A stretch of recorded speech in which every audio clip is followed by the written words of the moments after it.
नमस्कार, मैं सृष्टि और आप देख रहे हैं हेलो नवलगढ़। आज अपने साथ में एक ऐसे व्यक्ति हैं जो मूक बधिर है, जो बोल नहीं सकते हैं, लेकिन उन्होंने अपने जज्बात बयां करने के लिए पेंटिंग्स बनाना शुरू किया और वो पेंटिंग्स के साथ साथ आज समाज को भी ये संदेश दे रहे हैं कि जो अपने अंदर कला है वो किसी सीमा की मोहताज नहीं है। अपने साथ में है मुरारी लाल सोनी, जो जन्म से ही मूक बधिर है। उन्होंने अपनी इस कमजोरी को चुनौती नहीं समझा, बल्कि अपने जब बोलने के लिए शब्द नहीं मिले तो उन्होंने रंगों से संवाद करना शुरू कर दिया। ब्रश और रंगों के जरिए आज वह अपनी भावनाएं व्यक्त करते हैं और अपने साथ में उनकी वाइफ है और वो खुद भी है। तो अपन इनसे बातचीत करेंगे कि कब से इन्हें पेंटिंग बनाने का शौक हुआ। और मैं एक चीज ये भी बताना चाहूंगी, मुरारी लाल जी है, उन्होंने आशा का झरना स्कूल है वहां पे पढ़ाई करी और वहां पर ही बच्चों को पढ़ाया भी, वो भी कंप्यूटर। साथ ही साथ में ये ज्वेलरी का काम भी करते हैं और ज्वेलरी भी जैसे हमने देखा तो ये पायल की डिजाइन भी ये खुद बनाते हैं और खुद बनाकर ही उन्हें खुद ही पायल जो है वो खुद बनाते हैं। बहुत ही अच्छा लगा। जैसे पेंटिंग जो है, साथ ही साथ में मैं एक चीज ये भी बताना चाहूंगी, जो पेंटिंग्स है वो इस तरह से बनी हुई है कि इन्होंने अपनी जो संस्कृति और इतिहास है वो भी उस पेंटिंग में जोड़ा है। तो ऐसा भी प्रतीत होता है कि अपने इतिहास से जुड़े हुए हैं। तो मैम, कब से आपको कुछ जैसे पता हो कि कब से इन्हें शौक लगा और क्या ये जन्म से ही मूक बधिर थे? नमस्ते जी, मैं तो यही बोल रही, शादी से पहले था इनका ये, मतलब जब छोटे थे ना 6 से 7 साल के, तब से इनको ये क्रेज था पेंटिंग का। पहले खुद बनाते थे, स्केच करते थे और उसके बाद धीरे धीरे इन्होंने थोड़ा सीखा भी था। और सीखा कहाँ? जैसे आशा का झरना स्कूल में पढ़ते थे वहीं? नहीं, वहाँ नहीं, कोई मैडम थे तो उनके घर जाके उन्होंने सीखा था। तो फिर इन्होंने अपने माइंड में इनको क्या भाई कैसे क्या करना है, तो इन्होंने फिर अपने डेवलप करना स्टार्ट कर दिया दिमाग से कि भाई अपन को ऐसे करना है। फिर धीरे धीरे घर पे ये अपने ही स्केच बनाते थे, दुकान पे चले जाते थे पापा जी के पास तो ये स्केच करते थे, घर पे फ्री बैठे रहते तो स्केच करते, तो फिर अपने आप इनमें ये डेवलप हो गई पेंटिंग इनकी और ये खूब अच्छी बनाने लग गए। अच्छा, हाँ। और अभी तक जैसे कि छोटे छोटे प्रोग्राम्स होते हैं, तो क्या पेंटिंग्स को वहां लेकर गए हैं कभी? जी हाँ, 2 बार गए थे। और कहाँ पर? एक बार हम कलकत्ता गए थे। हाँ, जब कोरोना से पहले गए थे हम कलकत्ता, तो इनकी पेंटिंग 2 सेल हुई थी वहां पे। और अभी घर पे भी बनाते हैं तो भी सेल होती है इनकी पेंटिंग, पर इतना ऑर्डर नहीं आता आगे से। अच्छा। बना के खूब अच्छे से ऑर्डर भी जैसे कहाँ से आता है, कुछ बताएंगी आप? एक बार जयपुर से आया था। हाँ। वहाँ पे राजस्थानी कल्चर की 2 पेंटिंग सेल हुई थी। हाँ।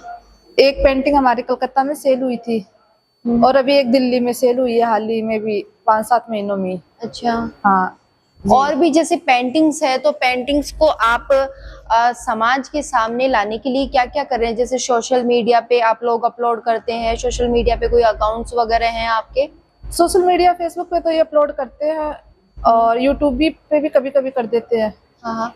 और जैसे कि यहाँ पर भी, जैसे कि अपने नवलगढ़ को आर्ट ऑफ गैलरी कहते हैं, तो यहाँ पर जैसे टूरिस्ट आते हैं तो कभी उनके सामने इन पेंटिंग्स को लाने की कोशिश करिए? जैसे अभी तो कोई जरिया ही नहीं मिला उनके सामने प्रेजेंट करने का। तो बिल्कुल। तो जैसे अपनी यहाँ पर हवेली है, कभी वहां गए हो आप? क्योंकि वहां पे टूरिस्ट आते ही रहते हैं, जैसे उनसे बातचीत करी हो कि पेंटिंग्स दिखाई हो, ऐसा कुछ? जी ऐसा तो बिल्कुल, कोई बात नहीं वो तो, लेकिन अभी आप जरूर कोशिश करें, ये हमारी राय है। जैसे अपने यहाँ पर बहुत सारी हवेलियां हैं, वहां पर टूरिस्ट आते हैं, उनको अपनी संस्कृति और संस्कृति से वो जुड़ने की बहुत कोशिश करते हैं जो अपने नवलगढ़ की है। क्योंकि जैसे इन पेंटिंग्स में पुराने राजघरानों की जो महिलाएं रहती थी, किस तरह से रहती थी, वो सारी चीजें दर्शाई हुई है इसमें। राजमहल की, राजस्थानी कल्चर की, अपने हवा महल, जयपुर का जो अपना गुलाबी नगरी बोला जाता है जयपुर को, उसकी सबसे ज्यादा इन्होंने पेंटिंग बनाई हुई और सेल भी की है। ठीक है। और आप उन लोगों को क्या राय देंगी मैम, जो एक पत्नी होने के नाते अपने हस्बैंड के संघर्ष और सफलता की यात्रा में आप दूसरे लोगों को क्या संदेश देना चाहेंगे? जैसे आप एक महिला है, ऐसा बताते हैं कि एक पुरुष की सफलता के पीछे एक महिला का बहुत बड़ा हाथ होता है। देखो, महिला का हाथ तो होता है सबसे पहले इनकी माँ का हाथ, इनके पेरेंट्स का हाथ था। मैं तो शादी के बाद सपोर्ट करती हूँ, ऐसी नहीं है कि सपोर्ट नहीं करती। जैसा ये बोलते हैं, इनको जहाँ जानना होता है हाँ। मैं इनके साथ जाती हूँ, सपोर्ट करती हूँ, इनकी हर सिचुएशन में इनको हैंडल करती हूँ। और एक पत्नी के रूप में आपके लिए सबसे गौरव का क्षण कौन सा रहा अब तक? क्योंकि सारे ऐसा गौरवान्वित रहता है जैसे अब सारे दिन ही अच्छे निकलते हैं तो गौरवान्वित तो है ही है।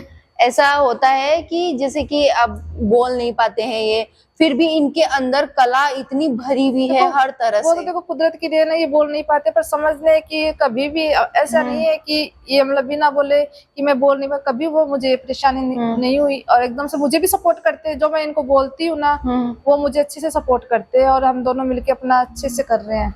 और जैसे समाज और आस पड़ोस की क्या प्रतिक्रिया रहती है इनके टैलेंट को लेकर, और जैसे आप लोग बैठते भी होंगे आपके घर परिवार में, किस परिवार वाले सभी मोटिवेट करते हैं कि पेंटिंग बनाओ और जितना तुम लोग आगे जा सकते हो हम आपके साथ है। परिवार वाले तो हमेशा सपोर्ट करते हैं कि हाँ। और अभी तक क्या इन्हें कोई ऐसा पुरस्कार या कुछ ऐसा मिला है? हाँ, पुरस्कार तो खूब मिले इनको। और जब आप उनकी पेंटिंग्स को देखती हैं तो आपको क्या उनके भाव महसूस होते हैं उन पेंटिंग्स को देखकर? ऐसा मतलब समझ नहीं पाते कि मतलब ये ऐसे लगता है कि सामने ही मतलब अगला वाला ऐसा रियल लगता है पूरा, जैसे मैंने भी ऐसी देखी तो पेंटिंग देखी है, मैंने भी खूब देखी है पेंटिंग। चारों तरफ मतलब जहाँ जाते हैं वहां भी देखते हैं तो इनके मतलब जो ये पिक्चर्स बनाते हैं, जो भी मतलब जेंट्स हो लेडीज हो या राजस्थानी कल्चर में कुछ भी हो, तो वो और भी इनकी कुछ वो थोड़ी अंदर रखी हुई है। अच्छा। हाँ। और इन्हें काफी ज्यादा पुरस्कार भी मिले हैं ना? 15 से 20 मिले हुए हैं इनको। तो ये कहाँ का? अच्छा, ये कोलकाता का है? कोलकाता का है। हम गए थे, वहाँ एग्जीबिशन लगा था।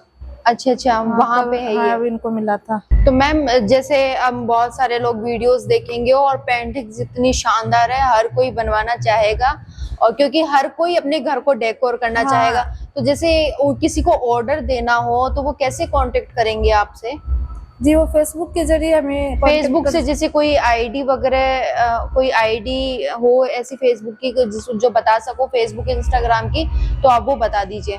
अगर आप सभी को भी ऐसी पेंटिंग्स बनवानी है, क्योंकि हर कोई अपने घर को डेकोर करना चाहता है, तो मोबाइल नंबर भी हम कैप्शन में अवेलेबल करवा देंगे, आप इनसे कांटेक्ट कर सकते हैं। और मैम जैसे कलर्स की हम बात करें तो इन पेंटिंग्स के अंदर कौन से कलर यूज करते हैं? ये water colour, oil colour, canvas पे, थर्माकोल पे, लकड़ी पे ये अपनी पेंटिंग दर्शाते हैं। और जैसे कि अभी आपने ऑफ में बताया कि मूर्तियां वगैरह भी बनाते हैं? हाँ जी, सेरेमिक पाउडर से बनाते हैं। मतलब जैसे ढोलक वाली बना देते हैं, जैसे खिलौने नहीं होते क्या? हाँ। खिलौने टाइप की मूर्तियां बनाते हैं और खूब अच्छी मतलब कला है इनमें, जो मूर्तियों के जरिए अपनी ये सामने प्रदर्शित करते हैं, पेंटिंग के थ्रू अपना मतलब भाव व्यक्त करते हैं। बिल्कुल, ये है भावनाओं से इस तरह की दुनिया रचते हैं कि देखने वालों की दिल तक छू जाती है। इस तरह की पेंटिंग्स बनाते हैं ये मुरारी लाल जी। पेंटिंग सिखाते भी है। अगर आप अपने बच्चों को या खुद को आपको पेंटिंग सीखनी है तो जैसे हम मोबाइल नंबर और इनकी फेसबुक और इंस्टाग्राम की जो आईडी है वो भी अवेलेबल करवा देंगे, आप इनसे कांटेक्ट कर सकते हैं और पेंटिंग्स सीख सकते हैं। तो अगर आपके पास भी कोई ऐसा टैलेंट है और आपके आसपास या पड़ोस में किसी के पास भी इतना शानदार टैलेंट है तो आप लोग हमें कमेंट बॉक्स में जरूर बताएं, हम लोग उनसे संपर्क करने की कोशिश करेंगे और समाज के सामने हम ऐसे ही जो इनके पास टैलेंट है उनको लाने की कोशिश करेंगे। तब तक के लिए बने रहिए हमारे साथ में। धन्यवाद।